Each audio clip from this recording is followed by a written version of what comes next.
Hello दोस्तों, नमस्कार। आज हम लोग पढ़ेंगे परिवहन क्या है। आज की जो हमारी टॉपिक है उसका नाम है परिवहन।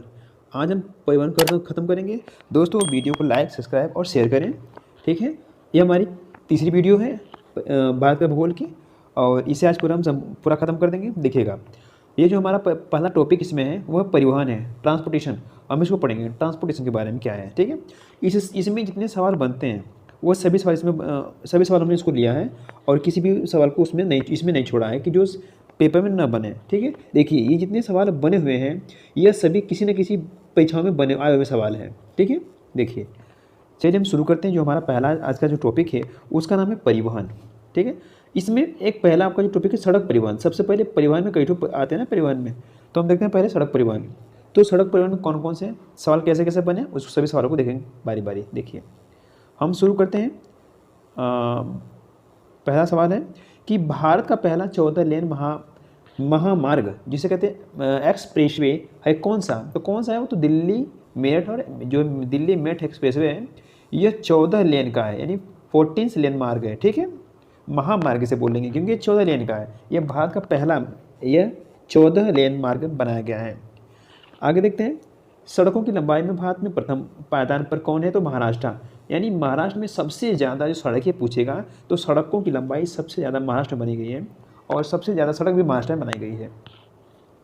आगे देखते हैं, भारत में सबसे लंबा राष्ट्रीय मार्ग कौन सा है। सबसे लंबा राष्ट्रीय मार्ग की बात करेगा तो NH7 अब उसको चेंज करके NH44 कर दिया गया है। ये पहले का था लेकिन अब में जो बना है उसका नाम है NH44। ठीक है। आगे बढ़ते हैं, भारत में वह नगर जो स्वर्णिम चतुर्भुज सड़क रेखा जाल में अवस्थित नहीं है वो कौन सा है, तो चंडीगढ़। चंडीगढ़ को जो चतुर्थ है ना, स्वर्णिम चतुर्थ रेखा ऐसे करके जो है, इसमें चंडीगढ़ को नहीं रखा गया है। ठीक है। देखिए, आगे बढ़ते हैं, भारत के आयात निर्यात को प्रभावित करने वाला संगठन है कौन कौन से संगठन है जो भारत के आयात और निर्यात को क्या करते हैं, प्रभावित करते हैं। तो खनिज एवं धातु व्यापार निगम, ये एक पहला है। दूसरे में क्या है, आयात निर्यात बैंक। तीसरे में राज्य व्यापार निगम। चौथे में भारतीय खाद्य निगम। यानी चार ऐसे संगठन हैं जो भारत के आयात निर्यात को प्रभावित करते हैं। आगे देखिए, भारतीय पैटर्न्स के स्वर्णिम चतुर्भुज, स्वर्णिम इसमें त्रिभुज आ गया। स्वर्णिम त्रिभुज में सम्मिलित शहर कौन कौन से हैं, तो आगरा, दिल्ली और जयपुर। ये तीन को स्वर्णिम त्रिभुज कहा गया है। जो तीन शहर जो हैं, आगरा, दिल्ली और जयपुर, ये आपके स्वर्णिम त्रिभुज हैं। आगे देखते हैं, दो राष्ट्रीय राजमार्ग कन्याकुमारी और श्रीनगर राजमार्ग एवं पोरबंदर से सिलचर राजमार्ग जो राष्ट्रीय राजमार्ग विकास परियोजना के अंतर्गत निर्मित हो रहे हैं वे एक दूसरे से कहाँ मिलेंगे, तो ये जितने हमारे मार्ग बन रहे हैं ये सब एक दूसरे से झांसी में मिलेंगे। कहाँ पे, झांसी में। और कौन कौन से राजमार्ग हैं उसको देखते हैं। इसमें दो राजमार्ग हैं, कन्याकुमारी से जो श्रीनगर राजमार्ग उसको, और एक पोरबंदर सिलचर राजमार्ग, ये दोनों जहाँ मिलेंगे वह स्थान है झांसी, एक दूसरे को आपस में मिलेंगे। ठीक है। आगे देखते हैं, 6 पथ एक्सप्रेस मार्ग द्वारा संबंध किया गया नगर कौन सा है, तो मुंबई तथा पुणे। मुंबई और पुणे को 6 पथ यानी 6 लेन एक्सप्रेसवे मार्ग द्वारा संबंध किया गया है नगर है। ठीक है। मुंबई और तथा पुणे, ये दोनों को। वह राज्य जहाँ राष्ट्रीय राजमार्गों की सर्वाधिक लंबाई पाई जाती है, तो उत्तर प्रदेश। उत्तर प्रदेश एक ऐसा राज्य जहाँ सबसे ज़्यादा राजमार्गों की लंबाई पाई जाती है। कितनी इसकी लंबाई है, तो 8,483 किलोमीटर इसकी लंबाई है, उत्तर प्रदेश के राजमार्गों की लंबाई। पूर्वी पश्चिम तथा उत्तरी दक्षिण एक्सप्रेसवे राजमार्ग एक दूसरे को काटते हैं, कहाँ पे, तो झांसी में। अभी मैंने ऊपर बात किया था। यानी पूर्व और पश्चिम की बात करें, पूर्व पश्चिम एक्सप्रेसवे और उत्तर दक्षिण एक्सप्रेसवे, यह दोनों एक दूसरे को काटेंगे कहाँ पे, झांसी में। कहाँ पे काटेंगे, झांसी में। ध्यान दीजिएगा, झांसी में यह दोनों एक दूसरे को क्या करेंगे, काटेंगे। ठीक है। आगे बढ़ते हैं, भारत का वह राज्य जिसकी प्रांतीय राजमार्गों की सकल लंबाई सबसे अधिक है, तो महाराष्ट्र। महाराष्ट्र एक ऐसा राज्य है जहाँ इसकी सबसे अधिक लंबाई है राजमार्गों की। भारत का वह राज्य जिसकी राजमार्ग की लंबाई सर्वाधिक है, तो महाराष्ट्र। फिर वही चीज़ महाराष्ट्र रिपीट कर दिया है। स्वर्ण चतुर्भुज परियोजना का संबंध डैश डैश डैश के विकास से है, तो किसके विकास से है, तो जाहिर सी बात है यदि हम स्वर्णिम चतुर्भुज की बात करेंगे तो ये जो परियोजना होती है यह राजमार्ग के विकास से संबंधित होती है। किसके विकास से, तो राजमार्ग के। नई Delhi Kolkata trunk rail route पर नहीं है, तो कौन सा है, तो आगरा का जो शहर है ये आपका ट्रंक रेल रूट पे नहीं आता है। आगे देखते हैं, एक सूची आ गई। अब हम देखते हैं रेल परिवहन। हमने इसके पहले अभी जो हमने जिस पर बात किया था वह था आपका सड़क परिवहन। अब आ गया रेल परिवहन। कौन सा परिवहन? रेल परिवहन। इसमें सूची 1 और सूची 2, पहले में क्या है? रेलवे जोन, दूसरे में मुख्यालय। यानी दक्षिण पश्चिम रेलवे का मुख्यालय कहाँ है? तो आपका हुबली है। कहाँ पे? हुबली। दक्षिण पूर्वी मध्य रेलवे की बात करें तो इसका मुख्यालय या रेलवे जोन कहाँ है? तो ये आपका बिलासपुर इसका मुख्यालय है। पश्चिम मध्य रेलवे की बात करें तो इसका मुख्यालय जबलपुर में है। दक्षिण मध्य रेलवे की बात करें तो इसका मुख्यालय सिकंदराबाद में है। आगे बढ़ते हैं। वह राज्य जहाँ यात्री रेल डिब्बे का बड़ी मात्रा में निर्माण किया जाता है वो कौन सा राज्य है? तो पंजाब और तमिलनाडु। 2 राज्य ऐसे हैं जहाँ पे सबसे ज़्यादा रेलवे के डिब्बे बनाए जाते हैं। ठीक है, आगे देखते हैं। कोंकण रेलवे जोड़ता है किसको? तो रोहा से मैंगलोर इन दोनों को जोड़ता है। रोहा से मैंगलोर कौन सा रेलवे है? तो कोंकण रेलवे। कोंकण रेलवे है जो रोहा से मैंगलोर को जोड़ता है। आगे देखते हैं। भारत का वह राज्य जो रेल सेवा से वंचित है तो कौन सा है? सिक्किम, मेघालय, ये 2 ऐसे राज्य हैं जहाँ पे रेल की सेवा नहीं है, इन दोनों से वंचित है। आगे देखते हैं। भारत में पहली बार CNG से चलने वाली रेलगाड़ी चलाई गई थी हरियाणा में। कहाँ पे? हरियाणा में। जो ट्रेन चली थी वो चली थी CNG से। भारत में अधिकतम रेलवे लंबाई पाई जाती है कहाँ पे? तो उत्तर प्रदेश में। उत्तर प्रदेश एक ऐसा स्टेट है जहाँ पे सबसे ज़्यादा रेलवे की लंबाई पाई जाती है। अब देखते हैं, अब आपको आगे जल परिवहन और बंदरगाह इसको देखेंगे। भारत का सबसे गहरा बंदरगाह कौन सा है? तो विशाखापट्टनम। ध्यान देना, यदि गहरे की बात करें तो सबसे गहरा विशाखापट्टनम है। भारत का सर्वाधिक गहराई वाला बंदरगाह तो पारादीप है। कौन सा है? पारादीप। अब उसका नाम वह कहाँ पे है? तो आपका आंध्र प्रदेश में है। आगे देखते हैं। गंगा नदी का वह भाग जिसको राष्ट्रीय जलमार्ग घोषित किया गया तो वह कौन सा है? तो आपका प्रयागराज से हल्दिया तक जो रास्ता गया है, जलमार्ग है, उसको राष्ट्रीय जलमार्ग घोषित कर दिया गया है। रसायन एवं रासायनिक पदार्थों हेतु निर्मित बंदरगाह कौन सा है? तो दाहेज एक ऐसा बंदरगाह है जो रसायन एवं रासायनिक पदार्थों से निर्मित है। ठीक है, देखते हैं। भारत का खुला सागरीय बंदरगाह कौन सा है? तो चेन्नई भारत का एक ऐसा बंदरगाह है जो खुला सागरीय बंदरगाह है। आगे बढ़ते हैं। देखिए, हल्दिया बंदरगाह से वस्तु आयात की जाती है कौन सी? तो पेट्रोलियम पदार्थ। जितने हमारे पेट्रोलियम पदार्थ होते हैं ये सब हल्दिया घाटी है, जो हल्दिया बंदरगाह है ना, वहीं से इन सब वस्तुओं को आयात किया जाता है। राष्ट्रीय जलमार्ग संख्या 1 जोड़ता है किसको? तो प्रयागराज और हल्दिया इन दोनों को जोड़ता है। प्रयागराज से हल्दिया को जोड़ता है।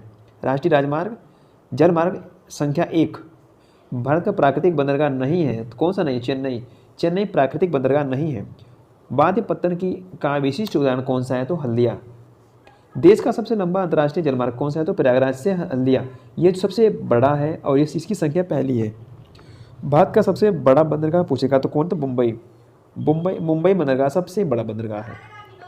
भारत में कोयले को संचालित करने वाला 12वां प्रमुख पत्तन विकसित हो रहा है कहाँ पे? तो चेन्नई के निकटतम, अर्थात चेन्नई में ही विकसित हो रहा है 12वां प्रमुख पत्तन। ठीक है, आगे देखते हैं। राष्ट्रीय अंतर्देशीय नौवहन संस्था स्थित है कहाँ पे? तो पटना में। ध्यान देना, पटना एक ऐसा स्टेट है जहाँ पे अंतर्राष्ट्रीय नौवहन संस्था को बनाया जा रहा है। वो बंदरगाह जो कच्छ की खाड़ी पर स्थित है तो कांडला बंदरगाह कच्छ की खाड़ी पर स्थित है। वह पत्तन जिसका निर्माण वर्तमान मुंबई बंदरगाह के दबाव को कम करने के लिए किया गया तो कौन सा है? नहावा सेवा एक ऐसा बंदरगाह है जो मुंबई बंदरगाह के दबाव को कम करता है। मतलब जो जहाँ पे सबसे ज़्यादा मुंबई बंदरगाहों पे भीड़ हो जाती है और वहाँ पे जो जहाज़ें होती हैं बड़ी बड़ी, उनको रोकने में दिक्कत होती है, इसकी वजह से एक बनाया गया है जल्दी में, उसका नाम है नहावा सेवा। छोटा सा एक बंदरगाह बनाया गया है, वहाँ पे भी हम जहाज़ों को वहाँ पे खड़ा कर सकते हैं। उसका नाम है क्या? उसका एक और नाम है, उसका नाम है जवाहरलाल नेहरू पत्तन। उसका जो नया नाम बना हुआ है उसका नाम है जवाहरलाल नेहरू पत्तन। ये कहाँ है? मुंबई में। ध्यान देना। उड़ीसा तट पर अवस्थित बंदरगाह का नाम क्या है? पारादीप जो बंदरगाह है उड़ीसा में है। वह तट जो कोचीन से बंदरगाह से संबंधित है कौन सा? तो मालाबार का तट हमारा कोचीन से ये संबंधित है। आंध्र प्रदेश का बंदरगाह नगर कौन सा है? तो काकीनाडा जो बंदरगाह है यह आपका आंध्र प्रदेश से। ठीक है। जापान का सबसे ज़्यादा व्यस्त समुद्रतम पत्तन पूछेगा तो कौन सा है? जापान की बात कर रहा है तो जापान में सबसे बिजी बंदरगाह है, उसका नाम है योकोहामा। क्या नाम है? योकोहामा। अब उसका नया नाम हो गया, उसका नाम क्या है? नगोया। पहले ये उसका पुराना नाम है योकोहामा, लेकिन अब उसका नाम हो गया नगोया। देखिए कृष्णापट्टनम की बात करें, कृष्णापट्टनम बंदरगाह के संवर्धन में सर्वाधिक लाभान्वित होने वाला राज्य कौन सा है? तो आंध्र प्रदेश सबसे ज़्यादा लाभान्वित राज्य है आंध्र प्रदेश। भारत में सबसे बड़ा पोत प्रांगण है कौन सा? तो कोचिन। ठीक है। राष्ट्रीय जलमार्ग की सतह प्रयुक्त हो रहा है तो हल्दिया से प्रयागराज के मध्य गंगा का। ठीक है। अब हम देखते हैं आपका समुद्री जलमार्ग खत्म हो गया। अब देखते हैं हवाई परिवहन एवं अन्य परिवहन। ठीक है, ध्यान दीजिएगा। भारत से चमड़े का निर्यात सबसे अधिक किया जाता है तो संयुक्त राज्य अमेरिका को। चमड़ा सबसे ज़्यादा भारत से जाता है अमेरिका। पत्तन जहाँ LNG टर्मिनल्स नहीं है वहाँ कौन सा है? तो कांडला एक ऐसा बंदर, ये एक ऐसा पत्तन है जहाँ पे LNG टर्मिनल नहीं है। ठीक है। हाँ, अब देखते हैं मानव प्रजातियाँ, बस इसमें 2 ही सवाल था। अब देखते हैं मानव प्रजातियाँ। पहले इसमें सूची आ गई। सूची 1 में क्या है? जनजाति। दूसरे में क्या है? आपका राज्य है। थारू जनजाति किस राज्य में निवास करती है? तो उत्तर प्रदेश में निवास करती है। बुक्सा की बात करें तो बुक्सा जनजाति उत्तराखंड में पाई जाती है, मुंडा जनजाति झारखंड में और गद्दी जनजाति हिमाचल प्रदेश में पाई जाती है। भारत वन स्थिति रिपोर्ट 2019 के अनुसार जनजातीय जिलों की संख्या सबसे अधिक है मणिपुर में। कहाँ पे है? मणिपुर में। यानी सबसे ज़्यादा जनजाति पूछेगा तो मणिपुर में है। यह रिपोर्ट 2019 की रिपोर्ट यह बताती है। भारत के झारखंड राज्य में पाई जाती है कौन सी जनजाति? तो ध्यान दीजिएगा, तमरिया जनजाति यह आपके झारखंड में पाई जाती है। इसकी संख्या सबसे ज़्यादा है, तमरिया। आगे बढ़ते हैं, ध्यान दीजिएगा। पारंपरिक लोक नृत्य भांड पाथर ये संबंधित है किससे? तो जम्मू कश्मीर से संबंधित है। जारवा आदिवासी पाए जाते हैं कहाँ पे? तो अंडमान निकोबार द्वीप में। जारवा एक ऐसी जनजाति है जो अंडमान निकोबार द्वीप में पाई जाती है। ठीक है, आगे देखते हैं। एक जनजाति जो सरहुल त्यौहार मनाती है और वह कौन सी है? तो मुंडा जनजाति यह सरहुल त्यौहार मनाती है। दोस्तों यदि आप नए हैं चैनल पे तो प्लीज़ लाइक, सब्सक्राइब और शेयर कर दीजिएगा वीडियो को। देखिए उत्तराखंड की सबसे बड़ी अनुसूचित जनजाति कौन सी है? तो थारू है। कौन सी जनजाति? थारू। जनगणना 2011 के अनुसार इसको सबसे बड़ी जनजाति बनाया गया है। वह जनजाति जो दिवाली को शोक का त्यौहार मनाती है वह कौन सी जनजाति है? तो दोस्तों थारू ही जनजाति है जो दिवाली के दिनों में यह शोक मनाती है। दिवाली वाले त्यौहार के दिनों यह शोक मनाती है।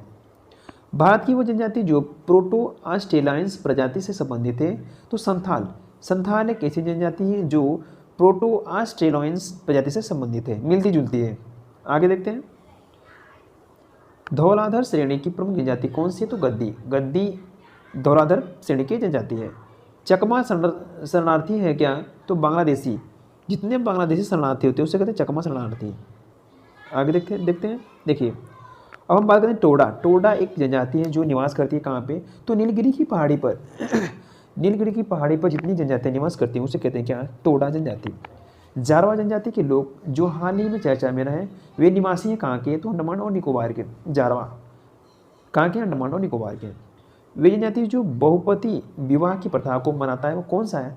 तो टोडा जनजाति ऐसी जनजाति है जो बहुपति विवाह को मनाती है। ये इसी को ये मानता है। उत्तर पूर्वी भारत की पहाड़ियों एवं जंगलों क्षेत्रों में प्रजाति समूह पाया जाता है वह कौन सा होता है? उत्तरी पूर्वी की बात करें उत्तर पूर्वी भारत में तो उस जनजाति को कहते हैं मंगोलायड। ठीक है। हिमाचल प्रदेश का वह जिला जो भरमौर जनजाति का निवास स्थान है तो चंबा एक ऐसा जिला है जहाँ पे भरमौर जनजाति निवास करती है।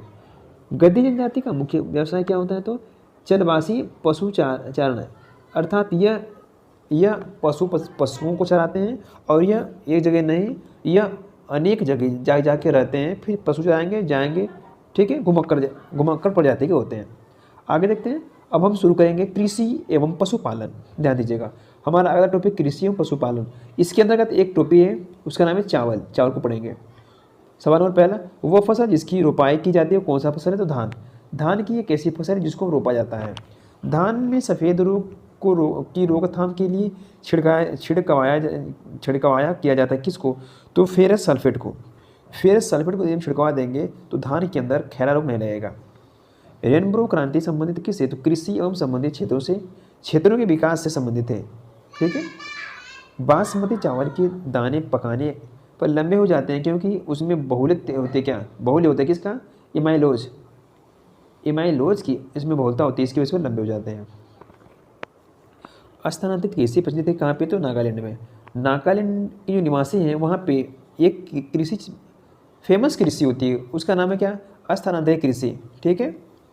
कुल उत्पादन के सापेक्ष वह फसल जिसका अंतर्राष्ट्रीय व्यापार कम है वो कौन सी फसल है, तो चावल। चावल एक ऐसी फसल है जिसका अंतर्राष्ट्रीय व्यापार सबसे कम है। भारत का वह राज्य जो चावल का सबसे बड़ा उत्पादन करता है तो पश्चिम बंगाल, अर्थात सबसे ज़्यादा चावल पश्चिम बंगाल राज्य में उगाया जाता है। जया, पद्मा और कृष्णा किस किस धान्य की उन्नत किस्में हैं, तो धान की। ये धान की 3 उन्नत किस्में हैं, नाम क्या है, जया, पद्मा और कृष्णा। भारत में चावल के 4 प्रमुख उत्पादन राज्य कौन कौन से हैं, पश्चिम बंगाल, पंजाब, उत्तर प्रदेश और आंध्र प्रदेश। ये 4 राज्य ऐसे हैं जहाँ सबसे ज़्यादा चावल उगाया जाता है। आगे देखते हैं।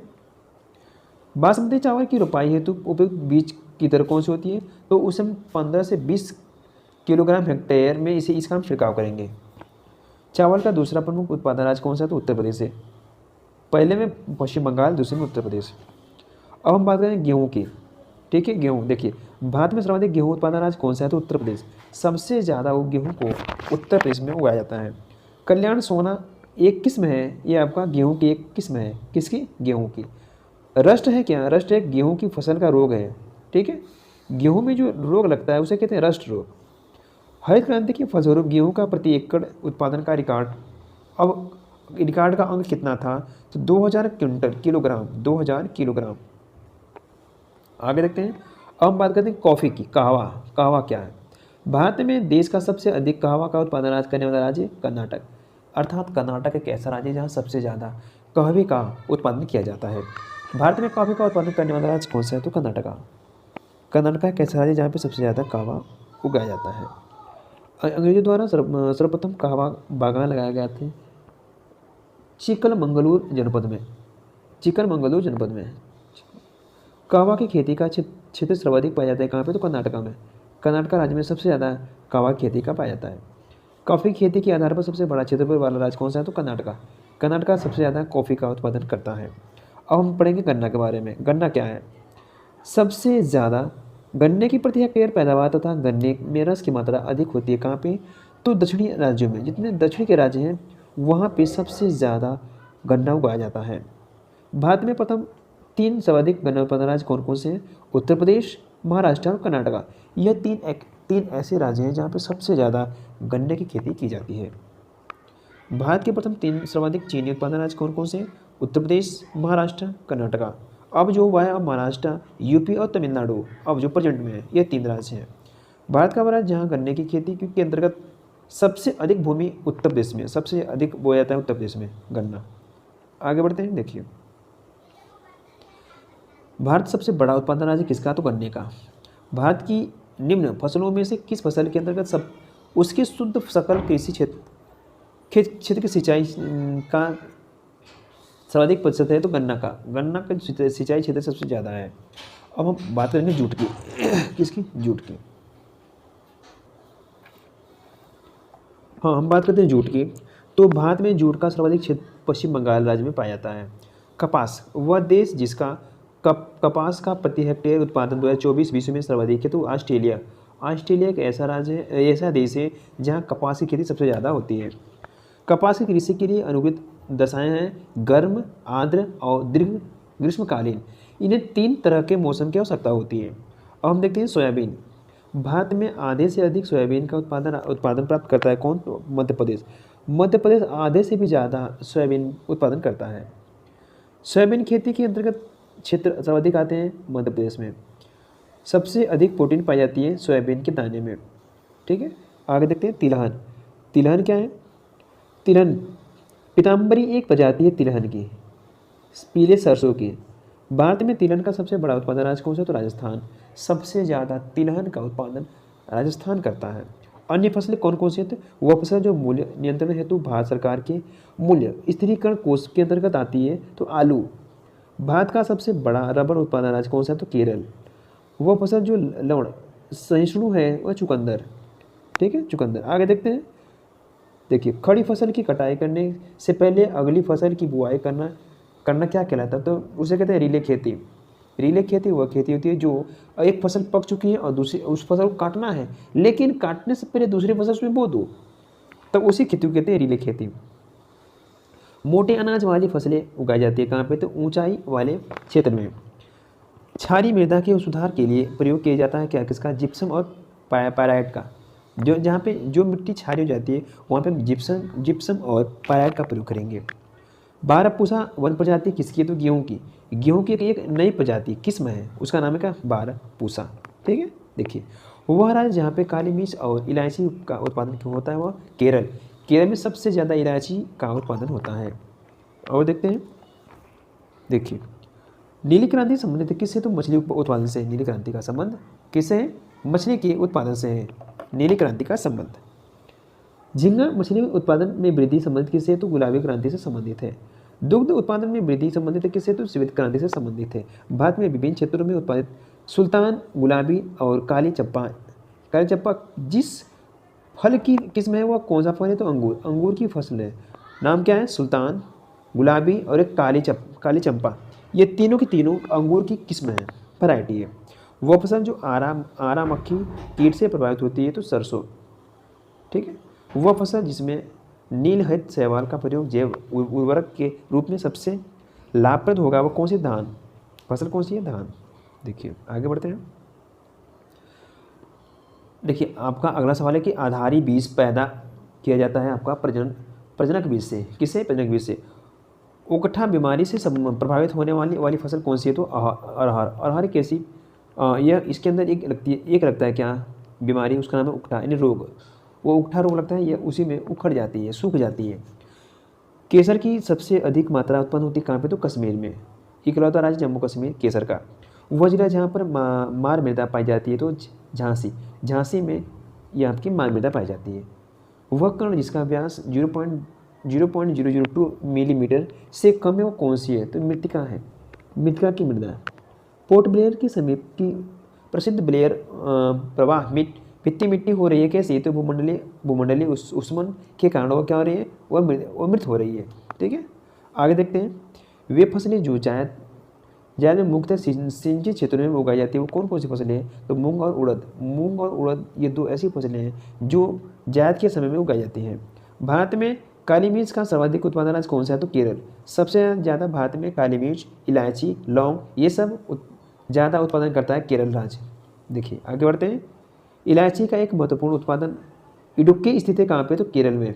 इडुक्की का स्थान है, वहीं पे सबसे ज़्यादा होता है इलायची। वह कृषि जिसे करने की प्रक्रिया पर्यावरणीय संरक्षण में सहायक होती है, तो जैविक खेती। ठीक है, जैविक खेती होती है। मक्के की खेती की जा सकती है कहाँ पे, तो आपके वर्ष भर मक्का की खेती आप 12 महीने बो सकते हो, कोई दिक्कत नहीं है। शक्तिमान फर्स्ट और शक्तिमान सेकेंड आनुवंशिक परिवर्तित फसलें हैं किसकी, तो मक्का की तो फसलें हैं, शक्तिमान 1 और शक्तिमान 2। झूमिंग सर्वाधिक व्यवहितकृत है क्या, तो नागालैंड में। ये कृषि है झूमिंग। ठीक है, भारत का सबसे बड़ा चाय उत्पादन राज्य कौन सा है, तो असम। भारत का वह राज्य जो अनाज उत्पादन में अधिकतम अंशदान करता है, वो कौन सा राज्य, तो उत्तर प्रदेश।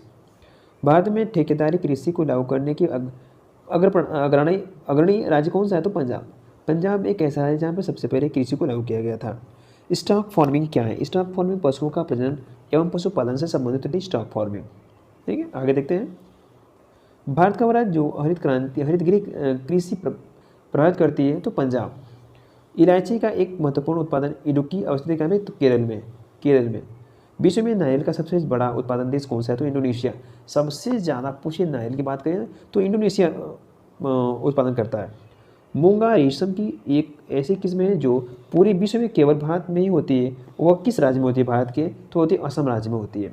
भारत में तंबाकू का 1/3 से अधिक क्षेत्र और उत्पादन प्राप्त होता है कहाँ पे, तो आंध्र प्रदेश में होता है। भारत का वह राज्य जो जिसका तंबाकू की कृषि के अंतर्गत बृहत्तम क्षेत्र है, यह आंध्र प्रदेश में है। रिपोर्ट 2010 के अनुसार भारत में नारियल का सबसे अधिक बड़ा उत्पादन राज्य कौन सा है, तमिलनाडु एक ऐसा राज्य जहाँ पे सबसे ज़्यादा नारियल उगाया जाता है। दक्षिण भारत में उच्च कृषि उत्पादन क्षेत्र में पाया जाता है कौन सा, तमिलनाडु का तट एक ऐसा तट है जहाँ पे सबसे ज़्यादा उच्च कृषि होती है। कौशल फसल की उन्नति प्रजाति है किसकी, तो मूंगफली की। मूंगफली की एक नई किस्म यानी नई प्रजाति, उसका नाम है कौशल। भिंडी में पित्त वर्ण सिरा की बीमारी होती है, उसका वो कैसे होती है, तो सफ़ेद मक्खी से फैलती है, सफ़ेद मक्खी से, ठीक है। भारत का 3/4 से अधिक कच्चा रेशम प्राप्त होता है कहाँ से, तो आंध्र प्रदेश और कर्नाटका से। आंध्र प्रदेश और कर्नाटक ये दो राज्य से सबसे ज़्यादा कच्चा रेशम प्राप्त होता है। साधारणतः साधारणतः बैंक की खरपतवार वाला पाया जाता है कहाँ पे, तो तंबाकू खेत में सबसे ज़्यादा खरपतवार तंबाकू खेत में पाया जाता है। भारत में उत्तर प्रदेश जिनके उत्पादन में प्रथम स्थान रखता है वो कौन सा है, तो गेहूँ और गन्ना। गेहूँ और गन्ने के उत्पादन में उत्तर प्रदेश सबसे पहला स्थान रखता है, ठीक है। आगे बढ़ते हैं, देखिए भारत में दालों का सबसे बड़ा उत्पादन राज्य प्रदेश कौन सा है, तो मध्य प्रदेश। भारत में रबड़ का सबसे बड़ा उत्पादन राज्य केरल है, और महाराष्ट्र में वह फसल जो श्वेत स्वर्ण के नाम से जानी जाती है वह का कपास। काजू उत्पादन राज्य सबसे ज़्यादा कहाँ पे होता है, तो वह होता है महाराष्ट्र में। विटिकल्चर के द्वारा उत्पादित होता है क्या, तो अंगूर। हरित क्रांति में अधिक उपज देने वाले उन्नत बीज का प्रयोग हुआ, जिनके लिए आवश्यक क्या, तो अधिक उर्वरक तथा अधिक पानी, ये दोनों अधिक हरित क्रांति के लिए आवश्यकता होती है। आगे देखते हैं, भारत में खाद्य तेल का सबसे अधिक उत्पादन करने वाला राज्य कौन सा है, तो मध्य प्रदेश। भारत में फसलों की बुआई के अंतर्गत शुद्ध क्षेत्रफल है लगभग कितना, तो 14 करोड़ हेक्टेयर। भारत का वह राज्य जो रेशमी वस्त्र का सबसे बड़ा उत्पादन करता है, तो कर्नाटक। वह दलहनी फसलें जो वातावरण की जन स्थिरीकरण नहीं करती है, तो वह कौन सी है, तो आपकी राजमा एक ऐसी फसल है जो नत्रजन स्थिरीकरण नहीं रखती है वातावरण के हिसाब से। आम की सर्वाधिक निर्यातित किस्म कौन सी होती है, तो अल्फांसो एक आम्ल की प्रजाति है। प्राकृतिक रबड़ के उत्पादन में भारत का स्थान कौन सा, चौथा स्थान है। कौन सा स्थान, चौथा स्थान। देखिए सूची आगे, सूची 1 को सूची 2, पहले में क्या फसल, दूसरे में क्या आपका किस्म। सरसों की जो किस्म वरुणा सबसे अच्छी किस्म है। मटर की किस्म है रचना। अलसी की जो किस्म है उसका नाम है नीलम। चना की जो किस्म है उसका नाम है राधे। यह आपकी अच्छी उपज की यानी अच्छी पैदावार की नए फसलें की किस्म है, ठीक है। देखिए हम आगे बढ़ते हैं, पशुपालन में सूची 1 और सूची 2। सूची 1 में पशु, दूसरे में क्या, नस्ल। गाय जो पशु इसकी नस्ल सबसे अच्छी है देवनी। बकरी की सबसे अच्छी नस्ल कौन सी होती है, बर्बरी। भैंस की अच्छी नस्ल होती है भदावरी। गाय की नस्ल गिर और देवनी, यह जो नस्लें हैं यह सबसे अच्छी नस्ल मानी जाती है पशुओं की। गाय की नस्ल है थारपारकर, ठीक है। स्पांजू टीसू एक ऐसी गंभीर समस्या है जिसके कारण आम की जिस प्रजाति का निर्माण कुप्रभावित हो रहा है वो कौन से है, तो अल्फांसो एक ऐसी प्रजाति आम की जिससे आम यदि इसमें रोग लग जा रहा है तो वह खराब हो जा रही है। लद्दाख की बकरियों के ऊन से बनाया जाता है क्या, पश्मीना शाल। भारत का राज्य जिससे सर्वाधिक बकरियों की संख्या है किस राज्य में, तो राजस्थान एक ऐसा राज्य जहाँ पे सबसे ज़्यादा बकरियाँ पाई जाती हैं। आप देखते हैं, अब हमारा आगे अगला टॉपिक है प्रमुख अनुसंधान केंद्र। सूची 1 और सूची 2, पहले में क्या आपका नाभिकीय संयंत्र, दूसरे में स्थान। कलपक्कम की बात करें तो कलपक्कम आपका तमिलनाडु राज्य में स्थित है। नरोरा उत्तर प्रदेश में, तारापुर महाराष्ट्र में और काकरापारा गुजरात में है। फिर एक और सूची उसको देखते हैं, सूची में क्या है। सूची 1 में संशोधन, दूसरे में क्या स्थिति। शुष्क वन अनुसंधान संस्थान ये आपका जोधपुर में स्थित है। हिमालयन वन अनुसंधान संस्थान शिमला में है। वन अनुसंधान संस्था देहरादून। लकड़ी विज्ञान और प्रौद्योगिकी संस्थान आपका बेंगलुरु कर्नाटक में है। 1974 ईस्वी में प्रथम कृषि विज्ञान केंद्र की स्थापना हुई थी पांडिचेरी में। भारत शहरी वेधशाला स्थित है कहाँ पे, तो नई दिल्ली में है। केंद्रीय एगमार्क प्रयोगशाला स्थित है नागपुर में, ध्यान दीजिएगा। आगे देखते हैं, राष्ट्रीय स्वयमानिकी अनुसंधान केंद्र कहाँ स्थित है, तो झांसी में स्थित है। वर्ष 2004 में Indians aluminium company limited Hirakud का विलय कर दिया गया था हिंदुस्तान एल्यूमिनियम कंपनी लिमिटेड के द्वारा, ठीक है। भारतीय दलहन अनुसंधान संस्थान कहाँ स्थित है, तो आपका कानपुर में स्थित है। राष्ट्रीय डेयरी विकास बोर्ड का मुख्यालय कहाँ स्थित है, तो आनंद गुजरात में स्थित है। भारत में वर्षा वन अनुसंधान संस्थान कहाँ स्थित है, तो जोरहाट असम में स्थित है, ध्यान दीजिएगा, ठीक है। आगे देखते हैं, अंतर्राष्ट्रीय चावल अनुसंधान संस्थान का दक्षिण एशियाई क्षेत्रीय केंद्र कौन सा है, तो वाराणसी। भारतीय चारागाह एवं चारा अनुसंधान संस्थान कहाँ स्थित है, तो झांसी में स्थित है। गुड़गांव में राष्ट्रीय बागवानी बोर्ड की स्थापना हुई थी सन 1984 ईस्वी में। भारत का वन्य जीव संस्थान स्थित है कहाँ पे, तो देहरादून में स्थित है, ध्यान दीजिएगा। ठीक है, आगे हम देखते हैं राष्ट्रीय पर्यावरण अभियांत्रिक संस्थान स्थित है कहाँ पे, तो ये आपका नागपुर में स्थित है। इंडियन ब्यूरो ऑफ माइंस का मुख्यालय स्थित कहाँ है, ये स्थित है आपका नागपुर में। ठीक है, आगे बढ़ते हैं। देखिए बात करते हैं खेती। खेती के लिए फसल चक्रण का महत्व क्या होता है। सबसे पहले आप उसमें उत्पादन में वृद्धि होती है। दूसरे में अगर मृदा की उर्वरकता संचित रहती है। तीसरे में क्या होती है, मृदा कटाव में कमी होती है। ठीक है, फिर सूची 1 और सूची 2। राष्ट्रीय पोषण संस्थान कहाँ स्थित है, तो हैदराबाद तेलंगाना में स्थित है। भारतीय वन्य जीव संस्थान ये देहरादून उत्तराखंड में स्थित है। राष्ट्रीय आयुर्वेद संस्थान कहाँ स्थित है, ये जयपुर के राजस्थान के जयपुर में स्थित है। राष्ट्रीय प्राकृतिक चिकित्सा संस्थान यह महाराष्ट्र के पुणे में स्थित है। भारत द्वारा दक्षिण पोलर क्षेत्र अंटार्कटिका में तीसरा अस्थायी शोध स्टेशन स्थापित करने का प्रस्ताव किसका नाम प्रस्तावित किया गया था, तो भारती का। ठीक है, आगे देखते हैं फसल प्रणाली शोध संस्थान, फसल प्रणाली शोध निदेशालय कहाँ स्थित है, तो आपको मेरठ में स्थित है। अंटार्कटिका में भारत से दूसरी स्टेशन का नाम क्या है, तो मैत्री। आगे देखते हैं फिर आपका इसमें मिसलेनियस आ गया। सूची 1 में स्थानांतरित कृषि, दूसरे में राज्य। पूनम है आपका, ये जो कृषि है ये सबसे ज़्यादा कहाँ होती है, तो केरल राज्य में होती है। बिसा की बात करें, बिसा जो आपकी है यह सबसे ज़्यादा होती है मध्य प्रदेश में। झूम खेती कहाँ होती है, असम में होती है। और पोंडू की खेती ये उड़ीसा में होती है। इस कुल के पौधे से टापा कपड़ा बनाया जाता है, तो आपका मोरेसी कुल के पौधे से। फिर सूची 1 और सूची 2। मत्स्य पालन संबंधित है मछली से, और फूलों की खेती संबंधित है फूल से। रेशम के कीड़े का पालन संबंधित है रेशम से। अंगूर की खेती संबंधित है अंगूर से। प्रमाणित बीज के थैलों पर प्रयोग किए जाने वाले टैग का रंग कैसा होता है, तो वह होता है नीला। जो प्रमाणित हो जाता है उसका रंग नीला हो जाता है, ध्यान दीजिएगा। औद्योगिकरण का अनुसरण करता है कौन, तो नगरीकरण। ठीक है, कौन करता है, नगरीकरण। डायमंड हार्बर तथा साल्ट लेक सिटी स्थित कहाँ पे, तो कोलकाता में। वह प्रदेश जिसमें सर्वाधिक अनुसूचित जनजाति रहती है वो मध्य प्रदेश है। भारत में वरिष्ठ आयु निर्भरता अनुपात कितना है, तो 14.2% है। यह आपकी सूची जनगणना 2011 के अनुसार है। आगे देखते हैं हम। ठीक है, देखिए आगे आपका सवाल है, सवाल नंबर अगला कि भारत में मलिन बस्तियों की जनसंख्या का सर्वाधिक संकेंद्रण पाया जाता है कहाँ पे, तो महाराष्ट्र में। एकाकारी परिवार को माना जा सकता है क्या, एक प्राथमिक समूह। फोनिक्स स्थानीय पौने किसका, तो स्विट्जरलैंड का। जनसंख्या 2011 के अनुसार उत्तर प्रदेश राज्य में कुल जनसंख्या में ग्रामीण संख्या कितनी थी, तो 77.7% एक ग्रामीण संख्या थी। गंगा डॉल्फिन सेंचुरी स्थित है कहाँ पे, तो सुल्तानगंज में स्थित है। भारत का राज्य जो फूलों की खेती के लिए अग्रणी में, तो वो कर्नाटका। 2 मुख्य ऋतुओं वाली फसलों के बीच एक जल्दी पकने वाली फसल लेना क्या कहलाती है, उसे कहते हैं कैच क्रॉप। ठीक है, आगे बढ़ते हैं। देखिए सूची 1 और सूची 2। पहले में क्या है, नृत्य, दूसरे में क्या आपका माने हुए कलाकार। कथकली जो नृत्य है ये इसको माने हुए कलाकार कौन है इसके, तो कृष्ण नायर जो आपके हैं ये कथकली के महान कलाकार हैं। कुचिपुड़ी के महान कलाकार राजा एवं राधा रेड्डी को माना जाता है। भरतनाट्यम की बात करें तो इसके महान कलाकार यामिनी कृष्णमूर्ति। कथक की बात करें तो इसके महान कलाकार उमा शर्मा को माना गया है। ठीक है, आगे देखते हैं। हाँ दोस्तों, ये आपका आज के लिए इतना ही।